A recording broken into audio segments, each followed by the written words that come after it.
शिवाजी के नाम और काम को बेचकर सत्ता का महल खड़ा करने वाले अपनी ईमान का मोल रत्ती भर लगा रहे हैं। जुबान मर्यादा की हर चौखट लांघ रही है और संस्कार मिट्टी में मिल रहे हैं। ये देखकर शिवाजी की रूह स्वर्ग में जहां भी बैठी होगी कांप उठी होगी। संजय राउत की जुबान ने बाला साहब के सालों के कर्मों को गोबर कर दिया। कंगना रनौत के लिए संजय राउत ने जिन जिन शब्दों का इस्तेमाल किया वो निहायती सड़क छाप टपोरी टाइप लोगों की लैंग्वेज होती है। राउत खुद को सामना के एग्जीक्यूटिव एडिटर लिखते हैं, पढ़े लिखे बताते हैं, पर दुश्मन को भी माफी और सम्मान देने का जो सबसे बड़ा सबक शिवाजी ने सिखाया, संजय के बड़बोलेपन ने उसकी भी तिलांजलि दे दी और उद्धव की खामोशी संजय के लिए वरदहस्त साबित हुई। उद्धव ने मूक समर्थन देकर यह साबित कर दिया कि वो पीठ सहला रहे हैं और संजय उनकी जुबां बोल रहे हैं। ये धमकी बिमकी वाली जो बात है ना, बेबुनियाद है। हम लोग धमकी बिमकी नहीं देते, सबको मालूम है।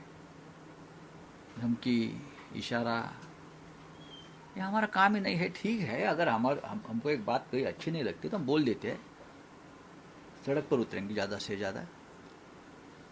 आपने महाराष्ट्र का अपमान करने की कोशिश की। देखिए, मुंबई में आप रहते हो, मुंबई ने आपको नाम, शोहरत, पैसा, इज्जत सब कुछ दी है। अब तक मुंबई पुलिस के भरोसे आप यहाँ रहती है। आप उसी पुलिस के ऊपर अगर आप इस प्रकार का कीचड़ उछालेंगे तो ये कौन से नीति और नियम में बैठता है? ये जो कंगना बोल रही है, ये लड़की, ये सिर्फ उसका मुंह है, पीछे से कोई अलग लाउड स्पीकर चल रहा है, ऐसा मुझे लगता है। महाराष्ट्र को और मुंबई को ये बदनाम करने की साजिश है। मुंबई शहर असुरक्षित है, मुंबई शहर में ये है, मुंबई में ये है, इस प्रकार का माहौल बनाकर मुंबई को पूरे विश्व में बदनाम करने की साजिश चल रही है और एक बहुत ही गलत है। याद है ना, बिहार के डीजीपी ने जब रिया के लिए औकात शब्द का भूलवश इस्तेमाल कर दिया तो लगा धरती आसमान एक हो जाएंगे। वामियों की छाती फूलने लगी, आंखें तरेड़ने लगे। चंद लिबरल लालाओं को नारी सम्मान और संस्कार की याद आने लगी। लेकिन कंगना को जब गाली दी गई और खुलेआम दी गई, मुंबई में घुसने की चुनौती तक दे दी गई, धमकाया गया, मेहनत से कमाई गई मणिकर्णिका के सेट को बीएमसी के अधिकारी तोड़ने पहुंच गए, तब सबके मुंह में दही जम गया। एक महिला की ललकार से उद्धव की कुर्सी के चारों पाए हिल गए। सरकार का आत्मसम्मान इतना कमजोर था कि वो कांप उठा और सरकार तरकश के सारे तीर खिलाफ में लेकर उतर गई। लेकिन कंगना भी कोई कच्ची मिट्टी से बनी खिलौना थोड़े ही नहीं थी। जैसे देवता वैसी आरती उतार दी थी कंगना ने। संजय राउत जी, आपने मुझे कहा कि मैं एक हरामखोर लड़की हूं।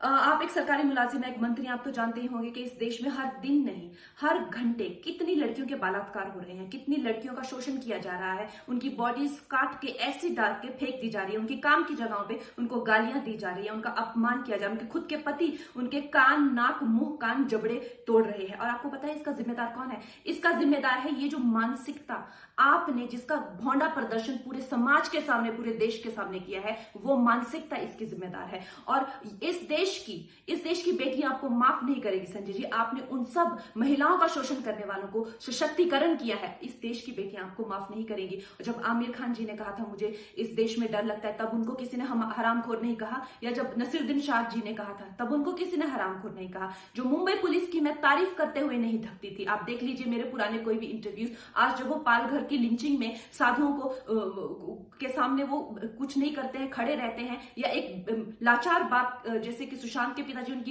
एफआईआर नहीं लेते हैं, मेरी स्टेटमेंट नहीं लेते हैं, तो इस प्रशासन के चलते हुए अगर मैं उनकी निंदा करती हूं, ये मेरी अभिव्यक्ति की आजादी है, मैं उनकी निंदा करती हूं।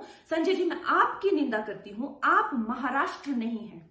आप ये नहीं कह सकते कि मैंने महाराष्ट्र की निंदा की। और संजय जी, मैं 9 सितंबर को आ रही हूं। आपके लोग कह रहे हैं कि आप लोग मेरा जबड़ा तोड़ देंगे, आप लोग मुझे मार डालेंगे। आप लोग मुझे मारिए, क्यों? क्योंकि इस देश की जो मिट्टी है वो ऐसे ही खून से सींचकर इस देश की जो गरिमा है और अस्मिता के लिए न जाने कितने लोगों ने अपनी जान दी है। और हम भी देंगे संजय जी, हम भी देंगे, क्योंकि हमको भी वो कर्ज निभाना है। मिलते हैं 9 सितंबर को। जय हिंद, जय महाराष्ट्र।